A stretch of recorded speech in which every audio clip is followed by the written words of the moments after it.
ನಂದಿಗದ್ದೆಯಲ್ಲಿ ವಿಶೇಷ ಗ್ರಾಮ ಸಭೆ ಯಶಸ್ವಿ ಸಂಪನ್ನ.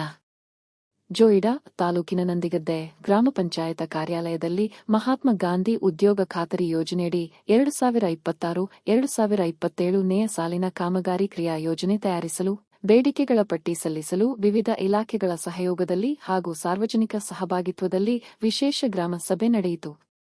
ಗ್ರಾಮ ಸಭೆಯ ಆರಂಭದಲ್ಲಿ ಪಂಚಾಯತ್ ಅಭಿವೃದ್ಧಿ ಅಧಿಕಾರಿ ದತ್ತಾತ್ರೇಯರವರು ಪ್ರಾಸ್ತಾವಿಕವಾಗಿ ಮಾತನಾಡಿ ಯೋಜನೆಯ ಅನುಷ್ಠಾನದ ಕುರಿತು ಮಾಹಿತಿ ನೀಡಿದರು. ಗ್ರಾಮ ಆಡಳಿತ ಅಧಿಕಾರಿ ಶಿವಾನಂದರವರು ಸಾಮಾಜಿಕ ಹಾಗೂ ಆರ್ಥಿಕ ಸಮೀಕ್ಷೆಯ ಮಾಹಿತಿ ನೀಡಿದರು.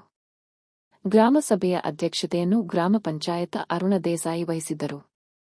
ಉಪಾಧ್ಯಕ್ಷೆ ದಾಕ್ಷಾಯಿಣಿ ದಾನಶೂರ, ಸದಸ್ಯರಾದ ದವಳೋ ಸಾವರ್ಕರ್, ಸುಮನ ಹರಿಜನ, ಶೋಭಾ ಎಲ್ಲೇಕರ, ಅವುರ್ಲಿ, ಅರಣ್ಯ ಇಲಾಖೆಯ ವನಪಾಲಕ ರೇವಣ ಸಿದ್ಧ, ಅಂಗನವಾಡಿ ಕಾರ್ಯಕರ್ತೆಯರು, ಸಾರ್ವಜನಿಕರು ಉಪಸ್ಥಿತರಿದ್ದರು. ಗ್ರಾಮ ಪಂಚಾಯತ ಕಾರ್ಯದರ್ಶಿ ಗಜಾನನ ಸಾವರ್ಕರ್ ಸ್ವಾಗತಿಸಿ, ನಿರೂಪಿಸಿ ವಂದಿಸಿದರು.